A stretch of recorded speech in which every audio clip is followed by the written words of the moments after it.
Okay, once more, this is the farmer panel for the Northern Plains Sustainable Ag Society workshop on ancient grains, sponsored by USDA Organic Research and Extension Initiative and Sunrise Flour Mill. Our farm panel today includes Matt Locken, Seibold and Bob Joos. Bob Joos. What we're going to do is pass the microphone to each of them, and they're going to tell us a little bit about their operation and their experiences with the particular ancient grains that they have used. And then hopefully we'll have plenty of time for questions and answers after that, so we should have a very lively discussion. My name is Matt Locken. I'm a farmer from up in Pekin, North Dakota. Basically, I started with the Emmer, and probably in 2008, I got some seed from another fellow farmer, Seibold, and basically seeded. It turned out pretty decent. Yields, you know, in the hull, it's basically the same as wheat. Basically, anybody that raises it will probably like it just because it's a fairly easy, low nitrogen requirement product. Turned out pretty well for me. Hello, I'm Seibold. I farm in Cathay, North Dakota, which is basically east central North Dakota. I'm about 27 miles from Carrington and 27 from Harvey, so halfway between there. I've been an organic farmer since 1990, certified organic farmer since 1990. And my experience with Emmer actually has been off and on all my life. My dad had received some seed, and we basically fed it to poultry. And I grew it. And the last time I grew it myself was in 1994 and tried to find an organic market for it. Couldn't, so I quit raising it and basically fed all of my stocks to my livestock until the year probably 2000. And lo and behold, in 2004, Steve Zwinger calls me and said, how would you like to have a trial of Emmer on your farm? And I said, well, that's surprising because I've been raising it most of my life, and sure, I knew all about it. So he started that with the trials, and then in 2006 I received the 2 pounds of seed to seed increase and kept increasing it until I now have bins full of Emmer that need to go someplace. I have had companies interested, but as Matt and I talked, so far my bins are full and my checkbook is empty. So so that's, and agronomically, as far as Matt said too, it's I think most farmers would be easily adaptable to Emmer. It, other than seeding rates and adjusting combine, it's very similar to seeding dips, and everything is maturity-wise. It's a little earlier than wheat. It competes well with weeds, and I guess I agree. Steve has done a lot of research there, and seeding rates, you can get by with lower seeding rates unless you have weed problems. One year we did have a weed issue in the test plot, and there was a significant difference between the higher rates and the lower rates as far as stand and yield. On the last couple of years now, Steve has had einkorn trials on my farm with his test plots, and this year I did the first seed increase with that. Seeded very low rate, I guess, or a lower rate than what's recommended, and did have some weed issues. I think there were some little germination issues too, but I did get an increase, even though it was a drier year. So we're hoping to keep increasing einkorn and see, as has been mentioned earlier, it seems to be a little more of a market interest in the einkorn area. I'm fourth generation on a homestead farm. I'm stewarding that farm now, and I lost my father in 2009, and it was kind of interesting. Every year that I tried something new on the farm, I always asked. I kidded around with my dad a lot, and you'd want to know what I was going to be doing. And there's like 7 different crops that I introduced that he never grew. So every time it was like, what are you going to put on that field? And well, guess spelts. He would say, it's guess several things, but spelts was always in there, and I didn't really even know what spelts was. And it's kind of interesting. The year that we lost my dad, it was a really wet year. It was 2009, and I was struggling to get any crop planted, and besides dealing with his health issues that took him in the month of June, Somewhere along the line, I ran across looking at Emmer as a possible just cover crop to have on hand to plant on some of these wet acres if they got dry enough. And I managed to actually did plant some Emmer then. And I guess I must have got in contact with Steve about that time to get some information.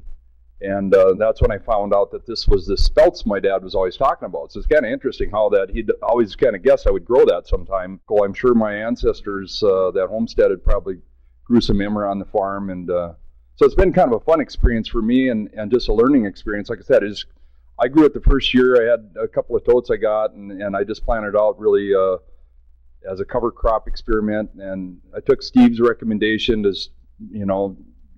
just take a gamble on it and plant it pretty light. I think I only planted like 45 pounds per the acre. And I got a tremendous stand of Emmer. I planted it in July, and I just planted it as a cover crop. And later on, it's like, what am I going to do to this stuff, So I actually I did run it through a combine and kept the seed. And I was been planning on getting into livestock, but didn't get that done till this last year. So I combined that Emmer and kept it as seed. And well, then the next spring, I've been studying this Emmer and the historical records on it. And one of the older historical records that I've been able to study is actually the Bible, and looking at it from that perspective and kind of wondering how did all these things work. So I was looking at the Emmer the next spring in 2010, and it's like this stuff was coming back again. And it's like my neighbors are going to have me committed, I'm sure. I was looking at this crop, and it's like we're struggling to get crop in again in 2010. It's like, why do I want to destroy something that's doing so well on its own? So I committed to I'm going to see what happens with this field, and I observed that field. My experience with the second year with the production was actually really pretty good. I was combining my volunteer Emmer before the neighbor's hard red spring wheat was off, and they sprayed it I don't know how many times, and they sprayed it pre-harvest with Roundup, and I just conventionally windrowed mine, and it was kind of fun. I was over there combining my wheat, and theirs was still standing there, and I'm kind of like Seibold here. I've got a couple bins full of seed now, and not any extra money in my pocket, but I guess I got the experiences is worth it to me, and I actually have some ongoing interest in developing this more, and I have got some dehulling mills that I'm going to try to play around with, try to do some dehulling. And another thing that I would really like to pursue is the feeding livestock aspect of Emmer and different grains like this. One of the things I'd like to do with the Emmer is try sprouting some and finishing some beef on it. So that's just kind of where I'm at. My brief experience with it, and I'm going to keep playing around with it and just try to have some fun with it. So, well, for me it was just pretty much okay. It's going to work something like barley, a cross between barley and wheat. I had no problems at all. The windrowing, it actually the first year production was not intended to be harvested, so I actually just left it in the field quite a long time, and it actually stood quite well. I suppose that's partly why I had a good volunteer crop the next year, but it stood quite well and still yielded really well. And I actually straight combined that. I had no issues at all with harvest combining. It harvested really easy. Of course, I wasn't trying to thresh it out clean. And seeding was a little more difficult as far as handling it. You definitely want to take out your screens out of the top of if you're using like a big air seeder tank or something, you got a big rock screen or something in it, you probably want to take that out before you try putting that in the drill.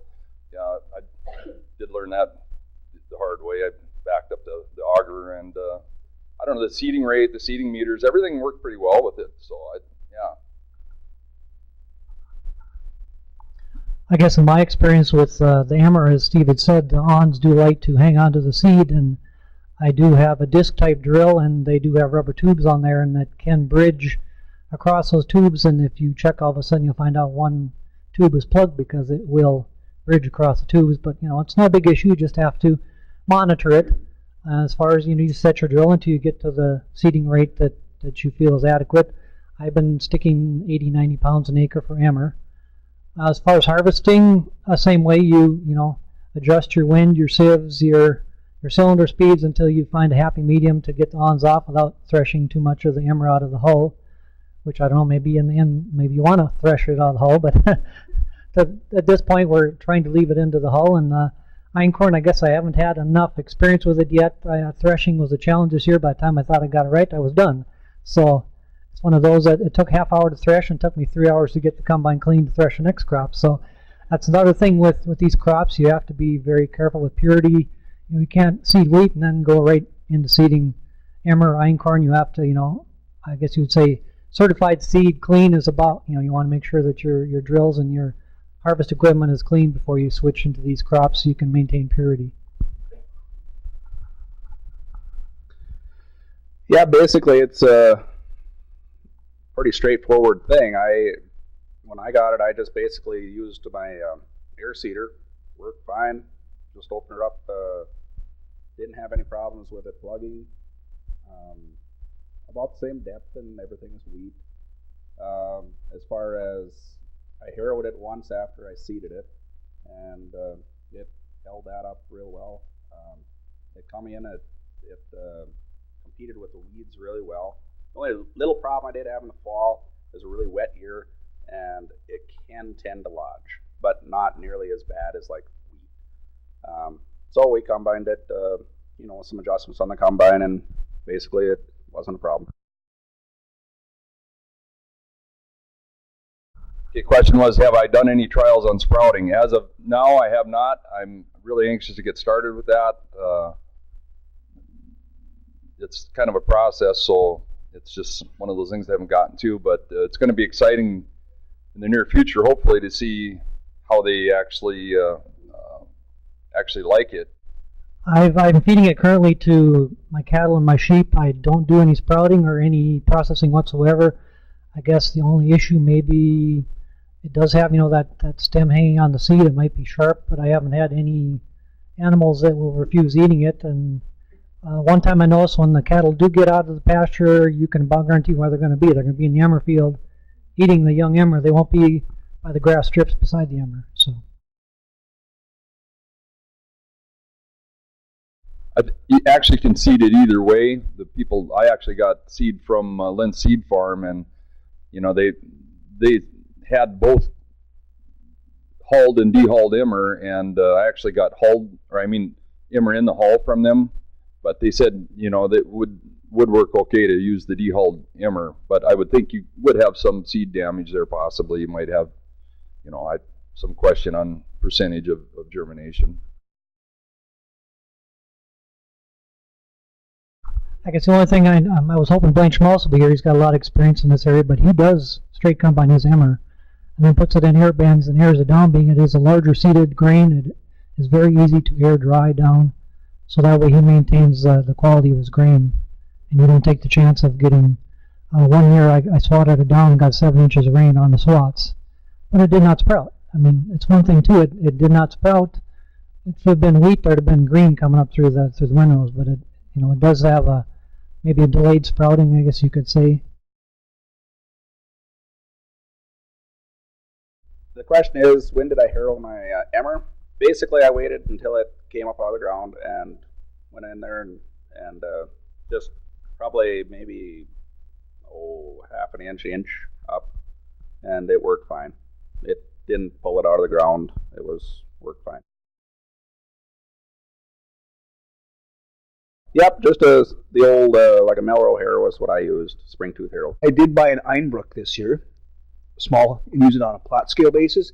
And in relative comparisons, harrowing emmer, barley, oats, wheat, and peas, einkorn, spelt, barley was the toughest, then emmer after that. So I would say of all the grains, I mean, you could go through your emmer harder than you could your spring wheat when it's up. The emmer that I had didn't grow real tall. It's taller than the dwarf wheats. Our semi-dwarf wheats are pretty short, but it wasn't terribly tall. I don't know the other fellows what their experience is. I didn't have a lot of fertility on my emmer in either year, but it grew. I suppose it grew about waist high to me, which is fairly tall. I guess I grow North Dakota Common, landrace emmer. That'll be what Matt got too. And I guess it would be like your old-time conventional wheats, like I said, waist high, but it does tend to lodge. I mean, I did have that year when it rained 7 inches. One of them was one of those 50-mile-an-hour wind driving rains, flat as pancake Emmer field, pick it up off the ground. So it can lodge on you more so than your modern wheats, I guess you could say. I guess I haven't. I guess my main concern was to get a good stand to start with. I guess a thinner stand I would be more concerned with weed control. So I've maintained, I guess, that 80, 90 pound to get a good stand to start with, and haven't varied much from that. Well, basically that's the same as what I've done. The field that I put it on, I split the field. I put oats on one half of it and Emmer on one half of it. And yeah, I mean, it was as tall as the oats were similar in size. Basically, it will lodge. That's the one thing I did have. The years that it's drier, you won't have that problem. I normally do now, but I didn't at that time. So, but basically, the field was lower in nitrogen just from what my own experience was, and it'll produce a decent yield on a lower nitrogen field.